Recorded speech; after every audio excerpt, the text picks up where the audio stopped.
अगर बात दुनिया के सबसे ताकतवर धनुर्धरों की जाए तो हर किसी की जुबान पर अर्जुन और कर्ण का ही नाम आता है और अक्सर लोग उस योद्धा को भूल जाते हैं जिन्होंने गुरु द्रोण की हाथ से बनी हुई प्रतिमा को गुरु मानकर खुद से ही धनुष विद्या सीखी थी। वह योद्धा कोई और नहीं बल्कि एकलव्य थे। लेकिन इस वीर योद्धा की जिंदगी का अंत कैसे हुआ, तो चलिए मिलकर जानते हैं एकलव्य के बारे में। लेकिन उससे पहले यह भी जान ले कि हमारी वीडियो देखने वाले 99% लोग हमारे चैनल को सब्सक्राइब ही नहीं करते। अगर आप भी उन 99% लोगों में आते हैं तो चैनल सब्सक्राइब जरूर करें। यह बात उस समय की है जब शिक्षा के लिए गुरुकुल ही हुआ करते थे। शिष्यों को अपने गुरु के पास गुरुकुल में ही शिक्षा खत्म होने तक रहना पड़ता था। गुरुकुल में शिक्षा भी कुल के अनुसार ही दी जाती थी। केवल और केवल ब्राह्मण और क्षत्रियों को ही शिक्षा दी जाती थी। इसके अलावा किसी को भी शिक्षा देने का अधिकार नहीं था। यह बात तब की है जब भारत में कुरु वंश का शासन बहुत चर्चित था। उन दिनों एक भील बालक था जिसका नाम एकलव्य था।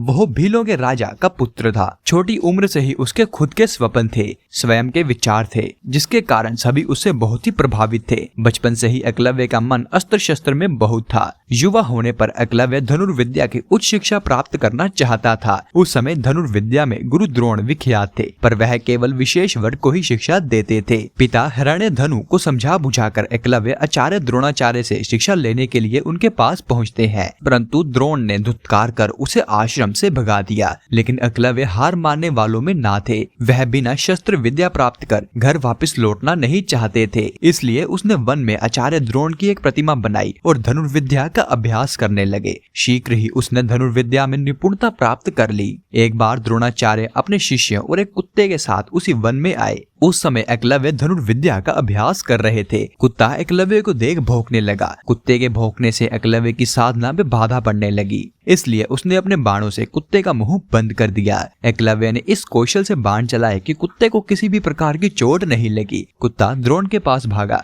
गुरु द्रोण और उसके शिष्य ऐसी श्रेष्ठ धनुर्विद्या देख आश्चर्य में पड़ गए। वह उस महान धनुर्धर की खोज में लग गए। अचानक उन्हें एकलव्य दिखाई दिए। गुरु द्रोण ने एकलव्य से पूछा, तुमने यह धनुर्विद्या किससे सीखी है? इस पर एकलव्य ने गुरु द्रोण की मिट्टी से बनी हुई प्रतिमा की ओर इशारा किया। द्रोण एकलव्य की धनुर्विद्या और सीखने की चाह से बहुत ही प्रभावित हुए, लेकिन साथ ही अर्जुन को संसार का सर्वश्रेष्ठ धनुर्धर बनाने का वचन भी उन्हें याद आया। तब गुरु द्रोणाचार्य ने एकलव्य से गुरु दक्षिणा में एकलव्य के दाएं हाथ का अंगूठा मांग लिया और हंसते हंसते एकलव्य ने गुरु द्रोणाचार्य को गुरु दक्षिणा में अंगूठा काट कर दे दिया। इसके बाद गुरु द्रोण को लगा कि अब तो एकलव्य धनुष से निशाना साध ही नहीं पाएंगे, क्योंकि कटे हुए अंगूठे से भला कौन सटीक निशाना लगा सकता था। लेकिन एकलव्य ने साधनापूर्ण कौशल से बिना अंगूठे के धनुर्विद्या में पुनः दक्षता प्राप्त कर ली। पिता की मृत्यु के बाद एकलव्य को राज्य का शासक बना दिया गया और एकलव्य अपने राज्यों की सीमा का विस्तार करने लगा। वह जरासंध की सेना की तरफ से मथुरा पर आक्रमण कर श्री कृष्ण की सेना का सफाया करने लगा। सेना में हाहाकार मचने के बाद श्री कृष्ण जब स्वयं उसे लड़ने के लिए आए तो एकलव्य को सिर्फ 4 उंगलियों के सहारे धनुष बाण चलाते हुए देख तो श्री कृष्ण को भी अपनी आंखों पर विश्वास नहीं हुआ। क्योंकि वह मानवों के नरसंहार में लगा हुआ था, इसलिए श्री कृष्ण को एकलव्य का संहार करना ही पड़ा। एकलव्य अकेले ही सैकड़ों यादव वंशी योद्धाओं को रोकने में सक्षम था। इस युद्ध में श्री कृष्ण ने छल से एकलव्य का वध किया था। एकलव्य का पुत्र केतुमान महाभारत के युद्ध में भीम के हाथों मारा गया था।